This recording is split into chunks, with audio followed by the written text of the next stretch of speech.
So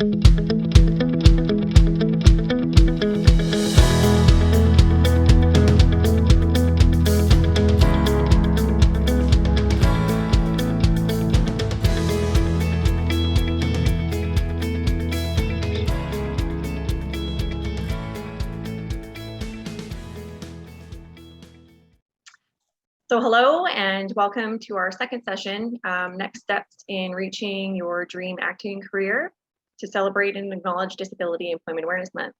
My name is Jillian Bradley. I'm the Co-Director of Employment Initiatives of Inclusion BC and the Provincial Hub Coordinator for the MentorAbility Project. I'd like to acknowledge that we are all joining from different traditional lands across British Columbia. I myself am joining you from my home office, which is located on the unceded territory of the Cowichan people. I'm so pleased to have Brandi and Lynn with us again today from Ignite Artists. She will help us in exploring a career in the film industry as an actor. In our first session, Brandi kind of went over important things to consider when exploring a career as an actor. So for this session, she will focus on the next steps in moving forward in a career as an actor. During this session, there will be an opportunity to share your experiences and receive some feedback, so please don't be shy. And with that said, I'm going to pass it over to Brandi. Thank you. Thanks, Jillian. Hi, everyone. Yeah, I mean, if everyone's comfortable, I would just love to hear a few sentences about where you're at and some goals and what you're hoping to get out of our session today. And then that way I can make sure I tailor the answers to what you're really looking for. So if anyone wants to just tell me a little bit about where they're at in their acting career or acting journey, I'd love to hear where you're starting from with us today. Anyone's comfortable speaking?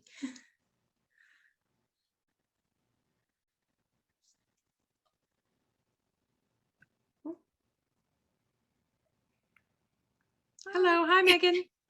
I wasn't really planning to come on video, so sorry I'm in like workout wear. Oh, good.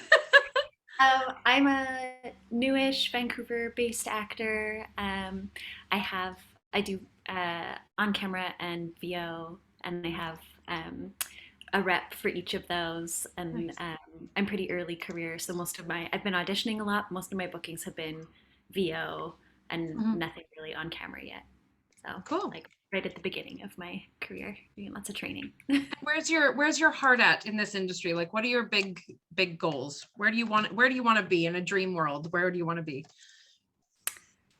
I mean, there's so much that I would love to do.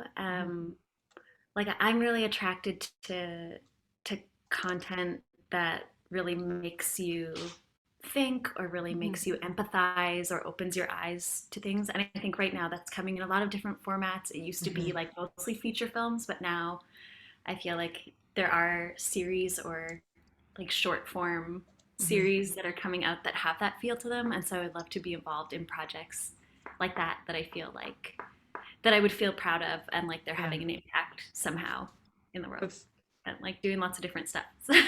Oh, that's awesome. I love to hear that, because so many people these days are like, I want to be famous, I want to be a celebrity, you know, and I love the people that want to tell the great stories. That's awesome. It's a great reason. Thank you for sharing. Would anyone else like to jump in? Jordan, dancer for 13 years and drama for 7. I'm here to learn about the film industry. Oh, let me just open the chat. Sorry, cut off the message. Awesome. Okay. And Kelsey, you're here on behalf of your client. Has your client had any training or anything, or they're just brand new and wanting to jump into the industry? Wait for the typing.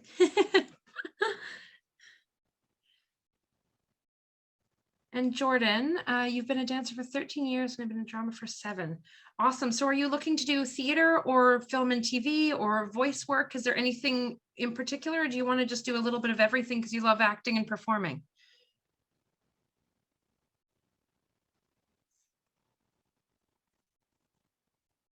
Awesome. Okay, thanks, Kelsey. Everything. Awesome. Okay, well then everybody wants to do everything, which is great. We can we can go from there.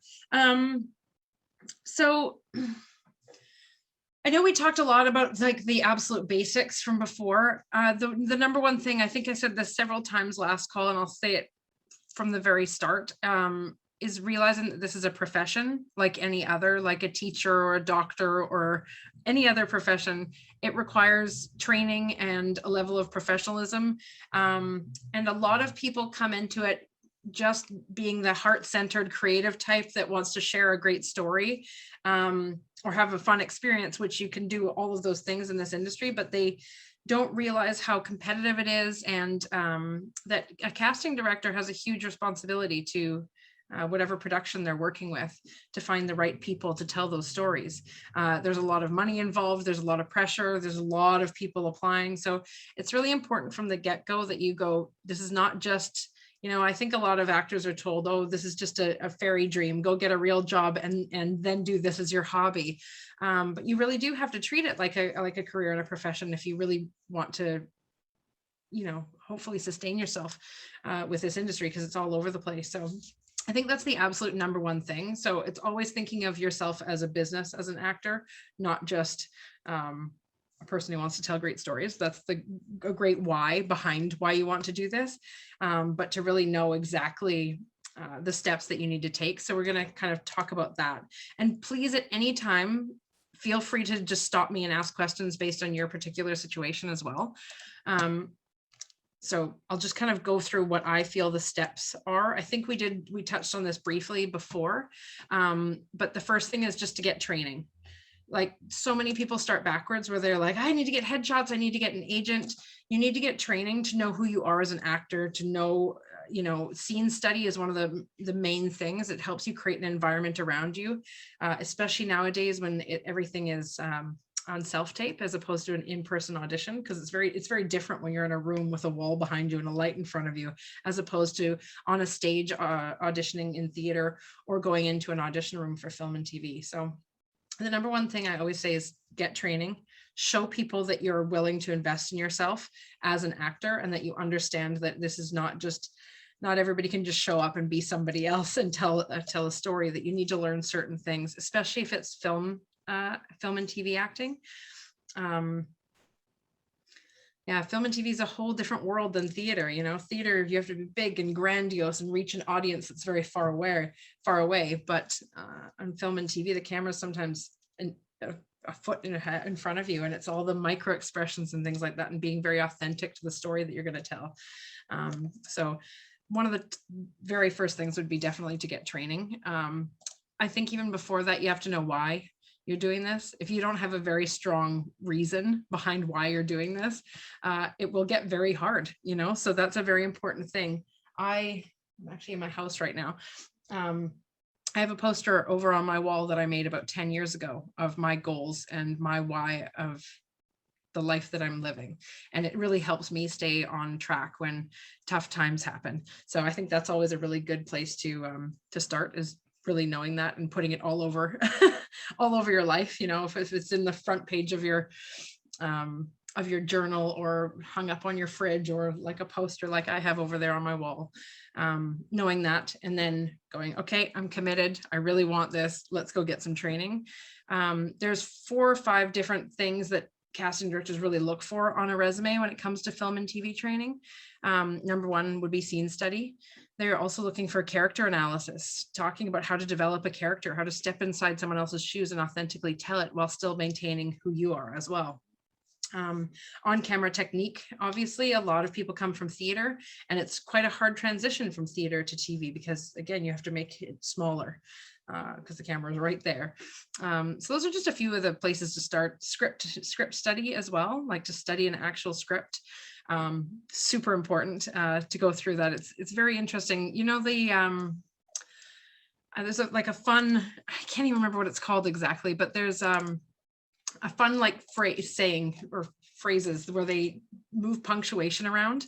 So for example, if you have the words "let's eat grandma" and you say "let's eat, comma, grandma," it's let's eat with your grandmother. And then if you say "let's eat grandma," exclamation mark and no comma, it sounds like you want to eat your grandmother. So a lot of people don't realize that when they get a script from casting, you have to go through that script step by step and analyze it yourself and really dig in and find where you want to emphasize words and why are those words important to the character.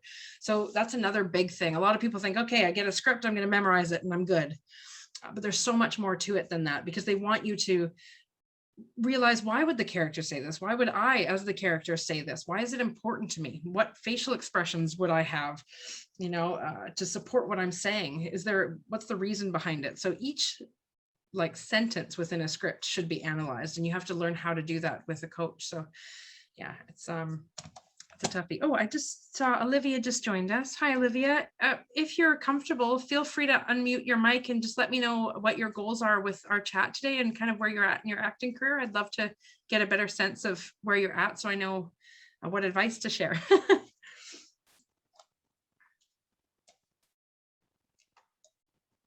Awesome. Megan's taking classes. Is it Karan? Karan? Am I saying that right? Jillian, am I? Oh. Hi there. Hello. Hi. Yes. Am I saying your name right, love? Yep.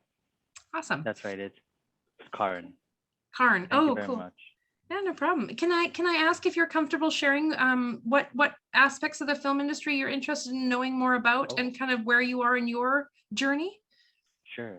Absolutely. Done a bit of background acting. Done a bit of audits in terms of like film, television, and just like interested in insights and more like career development, I guess, and learning from others' stories. Awesome. Cool. Thank you for sharing. Thank you. And at any time, feel free to unmute and ask me questions as I go through everything. Yeah, it's very much a conversation, so feel free to always jump in and ask any questions you like. So after getting training, I mean, even while you're doing training, you can start auditioning for certain projects. There's great websites like Vancouver Actors Guide that have just a list of all the student films, independent films, some commercials, some print modeling. So a great place to really start looking there. Start submitting yourself. You don't even need an agent to submit for a lot of the projects. You will once you get bigger and you need to submit for bigger projects, but you can really start with student films and independent films on sites like Vancouver Actors Guide. You can also create a free profile on Actors Access and self-submit on there as well. But before you jump on Actors Access, in my opinion, I would make sure you have at least a year of training under your belt so that you have a nice little resume and a couple good headshots. But again, I always say get training first, then get the headshots after, once you know how people see you, what types of characters you'd be called into the room for. Because some people will go out and spend $400 on 2 beautiful headshots, but it doesn't serve them as an actor because it's just a beautiful headshot. It doesn't say, oh, this person could be this character or this character. Or there's no emotion in the eyes because it's just like a smiling, cute photo. And the emotion is what pulls us in, right? That's what, out of the 500 headshots that get submitted for every role, if somebody's got a unique facial expression or a character, what am I trying to say? The character, like a unique character note about their facial expression or how they're dressed. It just, we're human, right? So we see someone dressed as a lumberjack and we go, oh, that looks like a lumberjack. So you having photos that convey the different characters that you could get called in for is really helpful. So it's all about getting the headshots at the end once you kind of know who you are. And saving up for them because they can be quite expensive depending on the photographer you go with. I would also do theater while you're getting training. Yes, theater and TV are very different, but theater gives you a chance to practice the same character over and over and over again. Film and TV, you get a script, you act it out once, unless you're like a recurring character on a TV show, but that takes time for most of us. So theater allows you to create a character and then tweak it every single night. And then you learn about yourself as an actor and how you want to maneuver your characters. So I would definitely do theater. It's nice to have it on a resume too. It just shows that you're committed to the craft of acting, not just wanting to be famous or on TV, which the casting directors who do the big films and TVs, the great storytelling, like Megan mentioned, they're looking for that. They're looking for people that are really passionate about the craft of acting. So yeah, after you get your training, after you do your theater, a little bit of theater at the same time, after you start auditioning on sites like Vancouver Actors Guide for some of the smaller projects, you'll kind of have a sense of what you're getting called in the room for. You know, some of us feel like we present to the world in a certain way, and then the world goes, oh no, you could be this, that, and that as well. So it's nice to almost ask strangers, what characters could you see me playing, even before you've opened your mouth? Because then you know what types of character headshots that you can get when you go into the room. And by character headshots, I don't mean like super goofy, you know, you don't have to be holding up a rubber chicken and making funny faces, but just a slight nod to a character. You know, if you see someone in a like tight green, army green t-shirt, and they've kind of, you know, got a good pose, you automatically think they look like they could be a police officer, an army sergeant, or something like that. So it's a slight nod towards the character, not a pirate hat and a parrot on your shoulder. So just things to think about before you spend any money. Really do your due diligence, ask around, look at everybody's headshots, like their websites, the Instagrams, and find ones that resonate with you. Find colors that make your eyes pop, you know, all of these things, because there are thousands and thousands of actors in every city. There's 1.3 million active users in Casting Networks, which is one of the 3 global softwares for casting for all film and TV. So it's just very competitive. And if you just have the nice, like pretty glamour shot, you don't stand out anymore, because they are looking for real characters, because we are telling real stories. And then making a resume with all of the things that you've got. Yeah, I always like to say to people, because a lot of actors go, oh, but I'm just naturally good at this. It's like, you just submit me, I'm naturally good at this. But the casting directors look at it very different. Just because someone's passionate about something doesn't mean that they're committed to the actual craft of it. I always say to people, it's like, imagine if there were 2 doctors. One of them had gone to medical school for 11 years or whatever it takes, and another who had never gone to medical school, but they were very passionate about scalpels. Who would you want operating on you if you needed an operation? You want the person with training, right? And that's been around a little bit. And that's the same thing for film and TV. That's what the casting directors and the productions are looking for, is people that have earned their way, you know, to get these amazing audition opportunities. Some people don't realize getting the audition is the win. It's the booking is obviously great if you do get that, but getting the audition, it means you have a complete package and casting's willing to see you. I've seen it happen all too many times that somebody gets really great headshots, but they haven't had enough training. And so they get an agent, they start submitting, they have great headshots, so they get a few auditions, but they don't book anything. And then casting stops offering auditions for 6 months, 8 months, a year, because they want to see something new on your resume before they'll offer you an opportunity again. So a lot of people don't realize that you have to kind of take your time. It's definitely a marathon, not a sprint, this industry. So those are just definitely the 4 main things that I would start with. You can also contact local film schools wherever you are. You can call, like, for example, Capilano or Vancouver Film School. You could call them up and say, hey, I'd love to send you my headshot and my resume. I'm looking to do some student films. They're non-paying, but they're great experiences for auditioning. And sometimes you'll get good demo footage out of it. Sometimes you don't get demo footage out of it though. So you always kind of want to chat with the people first. But again, lots of people want to do free student films just to build their demo reels. So it's all going to be competitive. That's why you really have to level up and show people you're a professional with that training at the beginning. Yeah, there's so many acting schools in Canada. You can find most of them on Vancouver Actors Guide as well. They have a list of agencies. They have a list of acting schools. You can find lists of them on the different softwares. I know Casting Workbook just put out their top 20 acting schools in Canada list. And if you can't afford to invest in a lot of schooling, because some of these acting schools can be extremely expensive, what you can do is you can call up all of the schools and ask them and just say, hey, I'm interested in taking a class with you. I'd love to audit one of your classes. And they let you generally come in and watch them for free or participate in a Zoom.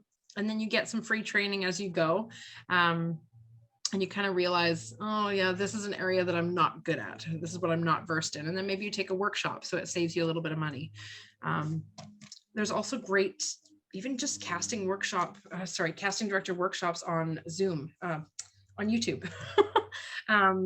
You can go on there and just search casting director talk. And usually there's lots of interviews that are on YouTube that you can just get a ton of great content from. And then you can do your research after that online. Like, you really can self-train for a lot of things at the beginning. It's only once you need to level up that you definitely should invest in a little bit of schooling. Brandi, those resources that you shared earlier, like the Vancouver Acting Guide. So if someone were to go on there, does it give kind of like descriptions of the different roles? So if you know you have a certain kind of niche that you think you would be really good at, can you apply for specific roles like that? You absolutely can.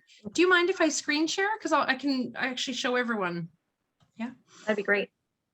There we go. Excellent. So if we go to Vancouver, yeah, it's already in there. Can you see my screen okay? Yeah, perfect. So yeah, it's just Vancouver Actors Guide, free resources on here. So you go to the auditions tab, and then it'll show you exactly what all the little circles mean. So there are some union projects on here. The union is ACTRA, or UBCP in British Columbia, but it's a division of ACTRA, which is the big one for Canada. And the union productions are great because they've been verified by the union. So those are really good ones to look at. You can see that only one of them on this list pays anything, but again, they're mostly about, you know, auditioning many times, seeing what, maybe you submit yourself for a teacher, a doctor, and a mom role.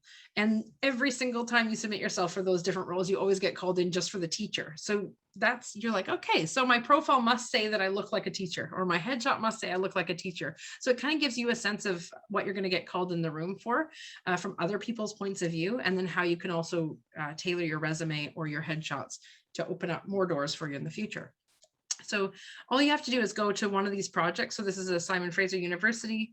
They're probably a graduating class project. It says ST, which means student film. And it'll show you the names of the people that are producing it, where it's shooting, how many dates it's shooting. And they want you to apply with a headshot, resume, and demo reel. If you don't have a demo reel, that's totally fine. What I would suggest doing is finding a short scene, not a scene from something famous. A lot of newer actors will find a scene from like Titanic, for example, that's super iconic, and do that. And I would really caution you away from doing those. Find something that's very, you know, like a mom and a dad talking, or a guy at the DMV, you know, impatient in line. Find something short and sweet, 5-6 sentences long, really work on creating the character, and then record yourself doing a self-tape of that. And that you can use for your demo reel until you actually build a demo reel, because I know it's tough. It's like a catch-22. They're like, send a demo reel to get a demo reel. So you can always just do a self-tape. There's great examples of self-tapes on YouTube as well. Just go to YouTube, type in self-tapes, and you'll see a whole bunch of them. They have some really famous ones. One of my favorite ones is Rachel Mcadams on her audition for The Notebook. It is so moving. Her audition, like it's literally just her and a camera against a wall, and it's so moving, like you felt why she got that role. So sometimes it's nice to watch other people who have got cast and see exactly what they brought to the table. There's another great one on YouTube as well. It was all the people that auditioned to be on the show The Office that didn't get it, and some of them were big names, like Seth Rogen, for example, was one of them. I think he auditioned to play Michael. Yeah, and it's very interesting because they all had great auditions, but they just did it differently. So it's interesting to watch people and get some ideas like that. So yeah, once you go to these, generally it will give you the description. So they've got two here, 20 to 25, open gender, and then it gives you a little bit of a character breakdown. I would always suggest only applying for one on each project, because they want to know that you know who you are as an actor and what characters you can do. So if you apply to everything, because a lot of actors go, I'm an actor, I can do anything. It's not true. Most of us can't do everything. So it's really important to know yourself and really read through the character breakdown and go, am I boisterous, thoughtful, and reserved? You know, sorry, that's the Emerson, the last line of the Emerson there. And it's just a neat kind of exercise as you get training to see what you're getting called in the room for, to learn about yourself, and for casting to learn about you. And you never know, this year's student film directors could be next year's Steven Spielberg. So a lot of people will poo-poo student films and things like that, but I would do as many auditions as you can, just because it's a great learning experience. Does anyone have questions about Vancouver Actors Guide or self-submitting or anything like that I can answer?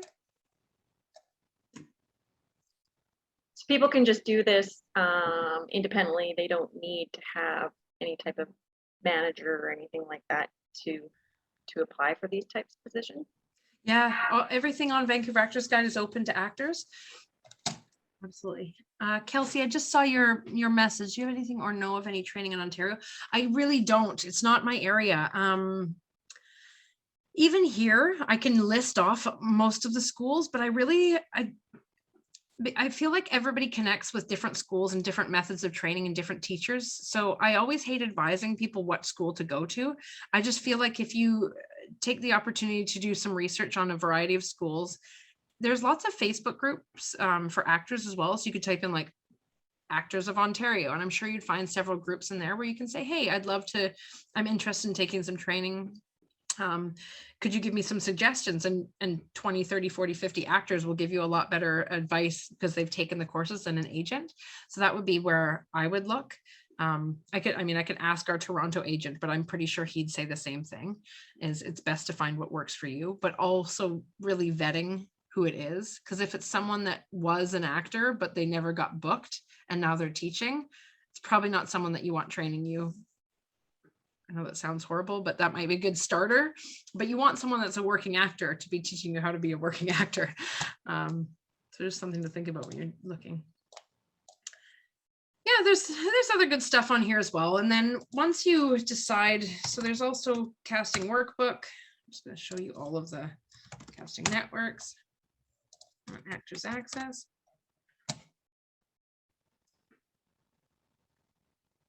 So this is Actors Access. You can register for free on here.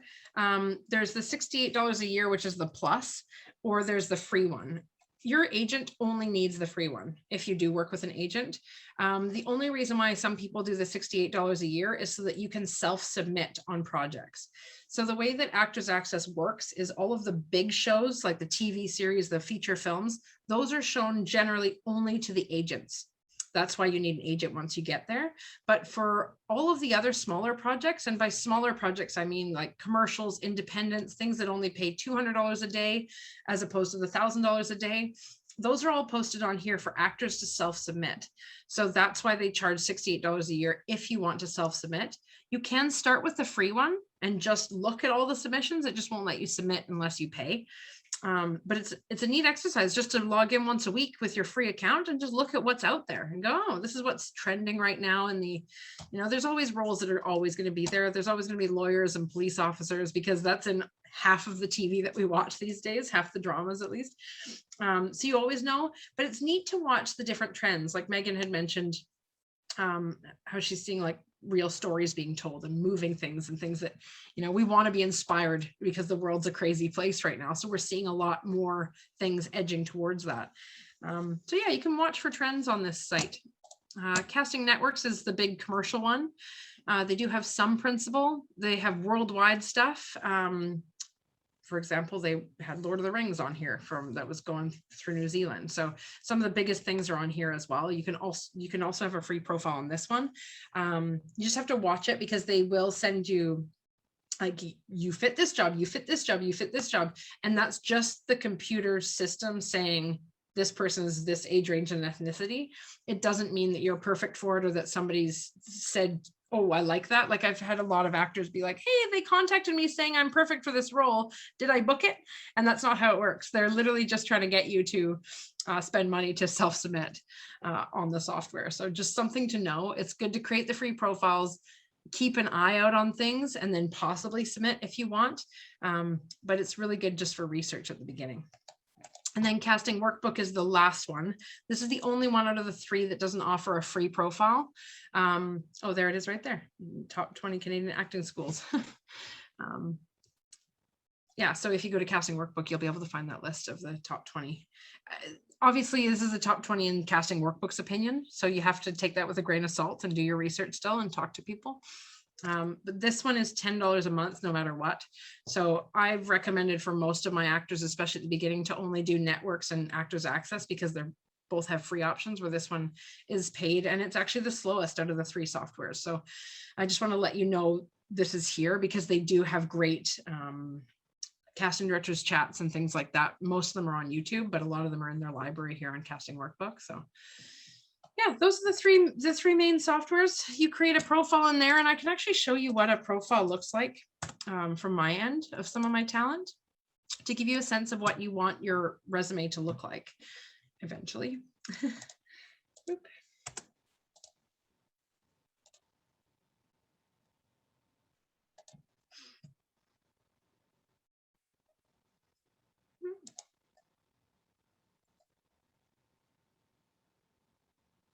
Sorry, it's a little slow.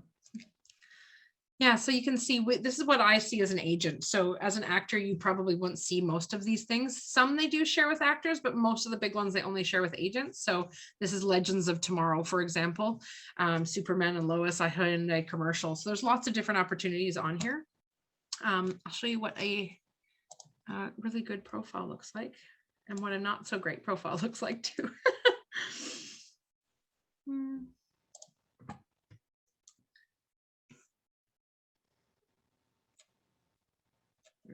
So this young man, for example, he's got a lot of stuff for 11 years old.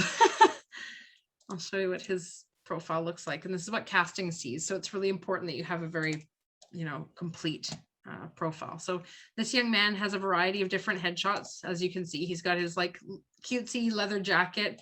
He's got kind of the tough guy leather jacket. So he's gotten some really interesting auditions. Then he's just got like the young schoolboy look. I don't know, he looks kind of sad there, like he's got a story to tell in his eyes. I kind of like that one. And then he's got a nice little suit. So it's just about showing range within your headshot, so it's not just one face. Since Alexander's only 11, he just has a little bio in here. So you can just start off with a very small bio at the very beginning. But what your goal is to aspire to, oh, sorry, my phone just a little bit crazy, is something like this gentleman's here.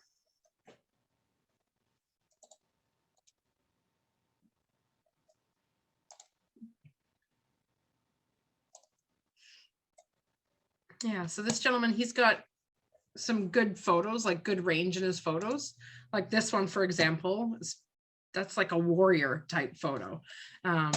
Tough guy. He's got another one. He actually auditioned for a Jason Momoa feature recently with this photo because he looks like a warrior like Jason Momoa. So that was pretty cool. And then he's got his nice smiling dad photo, and then he's got his hair in what he calls his man bun. And so he kind of looks like a young, edgy, attractive male.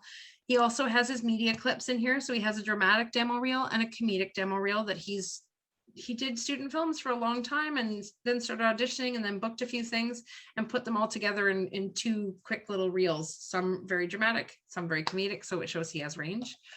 And then the resume, you just type it into the software, and you always want to keep an actor's resume very, very standard. A lot of people send me these gorgeous resumes with like pretty little flowers on the outside of them and their headshot and a lot of writing. The thing you have to remember about this industry is nobody has a lot of time. So the simpler you can make your resume with just exactly what they need, the better off you generally are. So he's booked 2 TV series, 1 web series, couple of short films, and then he's got his training here. He's actually done more student films than what are on here, but when he got to the level where he had booked like a co-star and Working Moms, the TV series, we took off some of the smaller stuff. So it's like, by the time you get to a corporate job, you take McDonald's off your resume, but you keep it on while you're still growing. So that's just something to think about. And having it be the 3 columns is very industry standard. That's pretty much every actor has that. And they'd like to see it like that as well. So, and then he's got his advanced special skills. So remembering that niche is what's booking right now. People that have unique niches, whether it be, their look or their special abilities. Grease is doing a TV series spinoff right now of the original film Grease. And they were looking for people that can sing and dance, that had that kind of experience. And there's some really neat roles coming up that will be posted on here soon for that project. Some of our talent have already auditioned for it and already gone to the producer session for some of the leads. So we're still waiting to hear back. So it's very cool. So having the things that make you unique and different from everybody else in the software, as well as the training, will really make you stand out. Yeah. So that's Brandi, if people have done these, put together kind of profiles on different sites, they've done some training, they've been doing free filming through students or whichever, and still struggling, what would you do then? Well, I mean, you really have to look at your materials from a very honest perspective, and look outside of yourself. Because like, yeah, this is such a hard career. I don't mean to put anyone like, give anyone like doubt or anything, but you just really have to realize that it's a long-term thing. You really have to earn your way through. So not giving up, always getting more training, always showing up for yourself, going to casting director workshops. Those are really great ways to be seen by casting.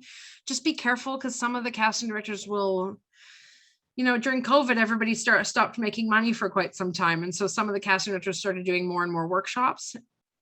Some people figured, oh, I'll spend $300 for the one-day workshop just so I can get seen by the casting director. But it doesn't mean that casting director will ever book them just because they've seen them. You have to really be ready for them to book. So just keep going. Obviously, finding the right agent is really important. You have to find someone that really believes in you, especially at the start. It's a dog eat dog out there, and us as agents too, we have to make difficult choices all the time, and we can't represent very many people. So having a really complete package, getting the right agent, and then just keep going all the time. Just keep taking classes, keep doing more theater, because you never know what connections you'll make as you take more classes and do more theater and audition for more projects. You just never know where a door might open. So yeah, I know that's a tough one. I'm not helping very much with that answer, but it's just the honest truth about this industry. It's and there's trends, right? You may be on trend right now and then not for 4 or 5 years.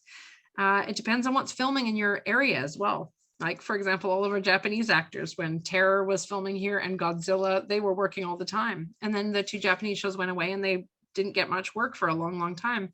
And now we have Shogun and Kung Fu and Pachinko. So we've had several shows with a lot of Japanese or Asian cast members. And so they're working again. So just remembering that it's not you, it's not the industry, it's just a little bit of everything.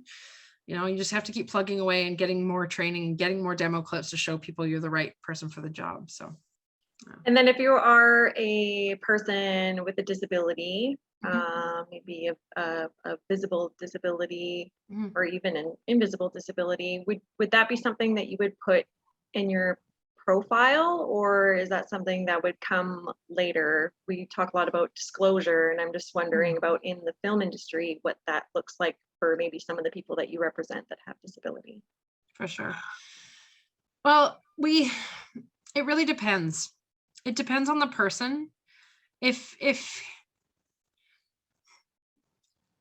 really depends on you. If you're comfortable sharing and you want that to be part of your story and why you're a unique actor for the agent to work with and the casting to work with, that's great. Right now more than ever, they're wanting to see real people. It's not Caucasian people playing every ethnicity and getting accents now. They want to see real people, and they want to represent real human beings with real life stories. And so sometimes it can make you more valuable because you're unique, but again, it depends on you, and it depends on the agency too. That's why I think it's so important that you don't just sign with the first agency that offers you, that you really do your research and find an agency that, you feel like is going to be a good fit for you.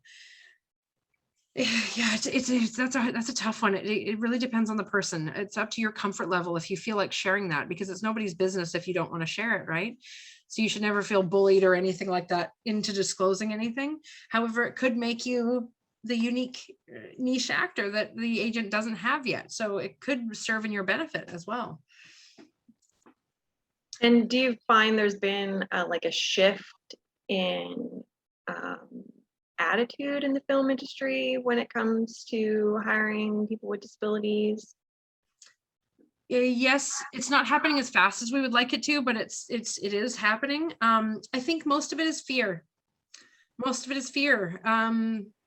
have 2 actors in wheelchairs on our roster, and we try and get them so many auditions, even background stuff.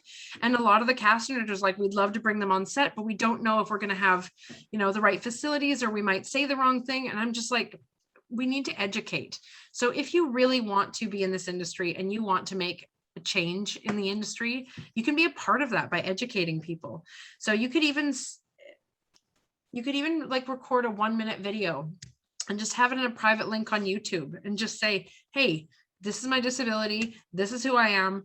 These are the things that I require. I just wanted to let you know, so that there's, you know, people aren't afraid to ask. People aren't afraid to say, oh, I don't know if I can ask this, if it's taboo. It's really about starting that honest dialogue and educating people.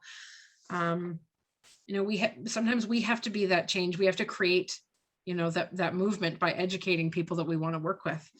And have you ever had sets that like are open to having job coaches? Is that something that the film industry is knowledgeable about and are accepting of people coming with support staff if they need it? Or is that you know, something that you just work out on individual basis depending on what the work is? Each production, yeah, absolutely. That's what we've done every time. We've just gotten a list of our actors, you know, requirements, and as soon as the booking's gone through, then we send it off to the casting director and share it with the production and make sure that everything's lined up. So yeah, it is definitely case by case, because each set is different too. Yeah, that's a great question. Does anyone else have any other questions? Just keep talking at you if you don't want to know. I have a question, if that's okay. Of course. Hi, Olivia.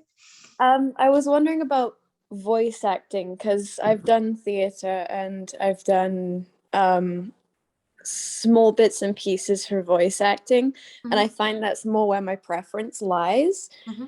But I'm not sure if the resources kind of cater towards that at all, or if it's just more to do with the physical acting.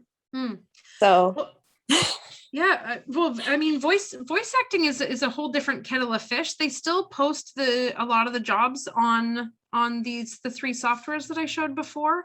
But if it's something you're really passionate about, I would find an agency that has a large voice roster, that really has the connections, because it's a lot.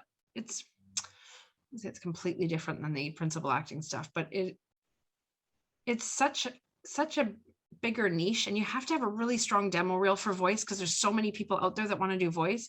But a lot of people do voice from home.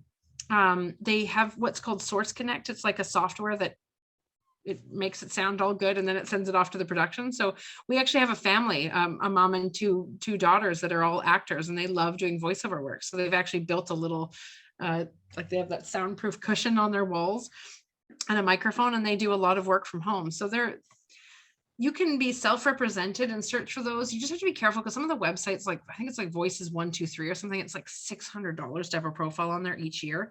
So I would steer away from those, because unless you book a whole bunch of jobs, that's a lot of money out of your pocket.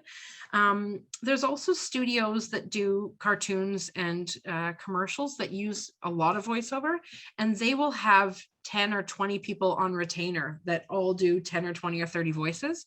And so like their general staff. So that's why voice can sometimes be even harder to break into than regular acting, because there's only, especially in Vancouver, there's only a couple of companies that actually do that. What I would suggest, if you're really passionate about that, is call up those companies and say, hey, I would love to volunteer. I'd love to be an intern. I'd love to work with you 1 day a week or for a whole week to learn more about the industry. And then you get kind of free training. And maybe at the end of the week, they go, have you ever done any voice work before? And you could just like show them your demo reel, and you never know. Maybe you become one of their people. I would also, at this point, I would create your own opportunities, create whether it's a YouTube channel or like a Spotify playlist or something like that, where you record all of your different voices, write your own cartoons, record them, share those with people. Because sometimes people get picked up off of like YouTube, for example. So that's a great way to showcase your voice talent and share that with people. It's an interesting one in Vancouver, because they're opening the new studio for voiceover soon in the next year. So it may change again. There may be a shift back to Vancouver, but I know about 10 years ago, most of the voiceover stuff moved back to the States because of like Pixar and all those big film companies. So yeah, just have a really strong demo reel, share it with a lot of people, and hopefully find an agent, and then try volunteering at one of those companies. Thank you. That means a lot. Thanks. No problem. Does anyone else have any specific questions? I'd love to give you exact answers for what you're really looking for. Do they ever actually like allow people to volunteer in film or no? I know that makeup artists do because they have to get a certain amount of hours. But I don't think, I'm trying to think, I don't think I've ever, student films will let you volunteer to be extras and actors and things like that. But for anything film and TV that's within the union, they have to pay you. I've never heard of, yeah, I think it's too many moving parts on set already to have extra volunteers in there, but it never hurts to ask. You know, it never hurts to call up 10 people you want to work with or that inspire you in the industry or who are where you want to be and just say, hey, I'd love to work with you. I'm volunteer with you. I think that's one of the best ways to make great connections and show up for yourself and show people who you are. So I don't think it would hurt to call a few people. I haven't heard about people volunteering per se. Yeah.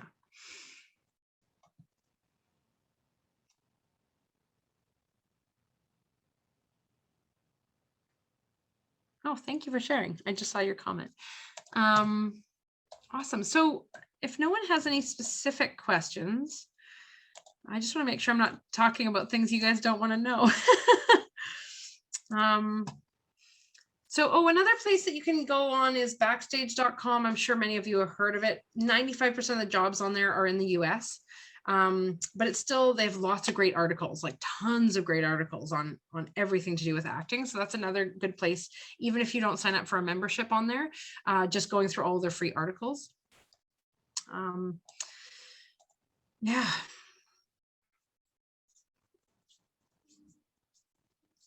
At the end of the day, this is my personal opinion. I feel like anyone that's passionate about acting should be doing it all the time. Because it is just learning about the human experience and sharing stories and stepping into someone else's shoes, you know. And I think if I were an actor, I'd probably write a short scene once a month to test my writing skills. Then I'd develop the characters for it. Then I'd record it with a friend.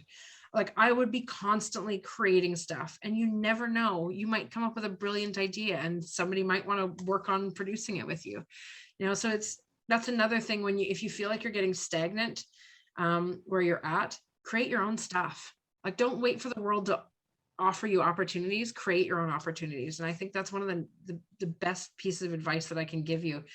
And as long as you are really passionate about it and it looks like it's decent quality, you can share that with people, and you never know how many doors that might open. So that's definitely something I would focus on. Yeah. Let me see. So I'm trying to think what. Megan had a question. Yeah. What if you feel like you're seeing an increase in breakdowns for adult neurodivergent characters, or is it still mostly kids? I think it's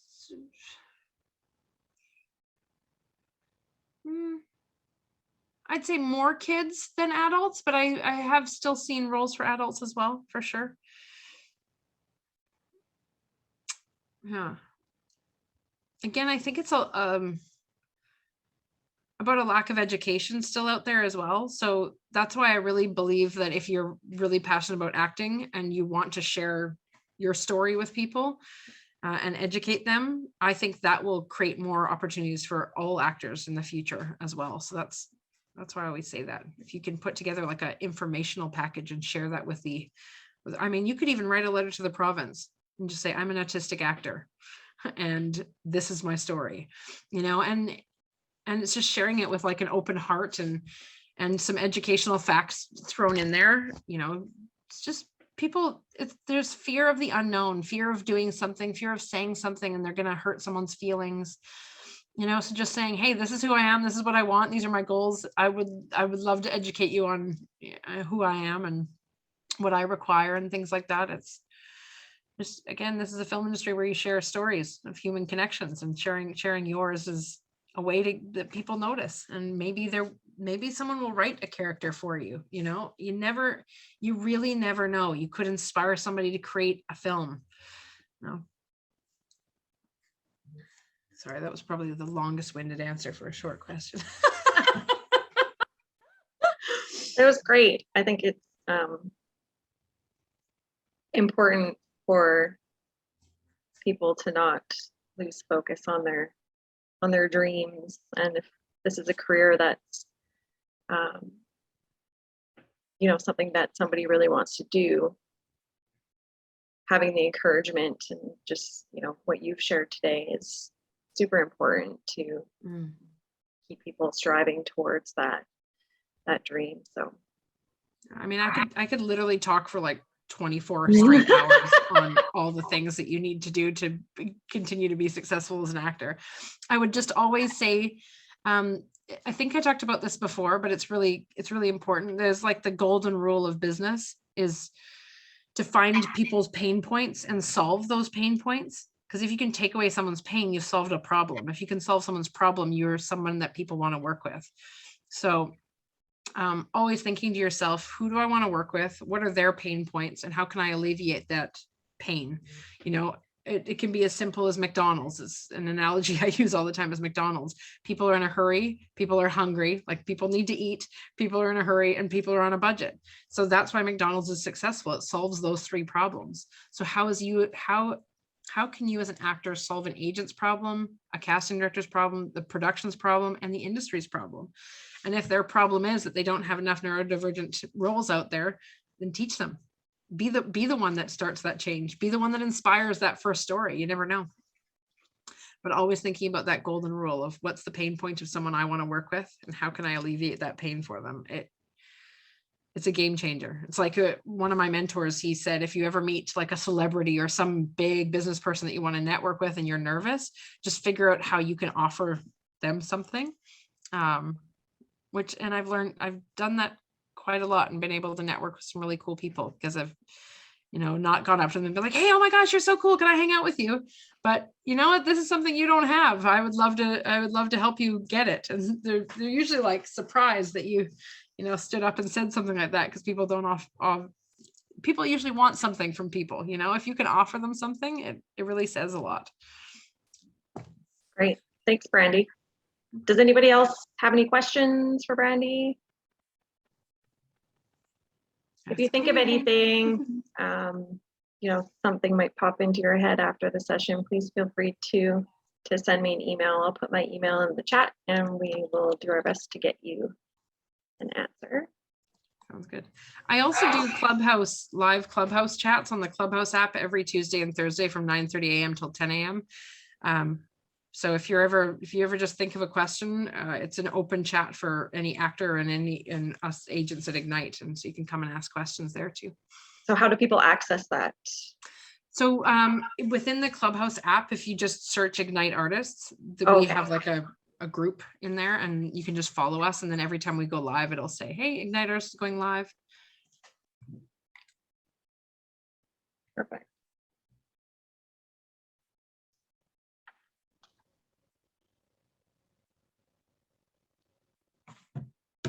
That's great. Thank you. Well, we're at the end of our time. Nobody else has any more questions. Thanks so much for sharing all that information with us today. I know it's a lot, and I'm sure there's much more. As you said, you could talk for days. Yeah. I'm always like, what do I say? Yeah, I think it's just if people are struggling, getting through that, getting over that hump of, keep going, keep working at it. It's something that you have to work at, right? It won't just happen overnight for most people. So thanks again for your time and for being here, and thank you everybody for joining us. As I mentioned earlier, this was recorded, so it will go up on the Inclusion BC website if there's some points that you wanted to go back and review.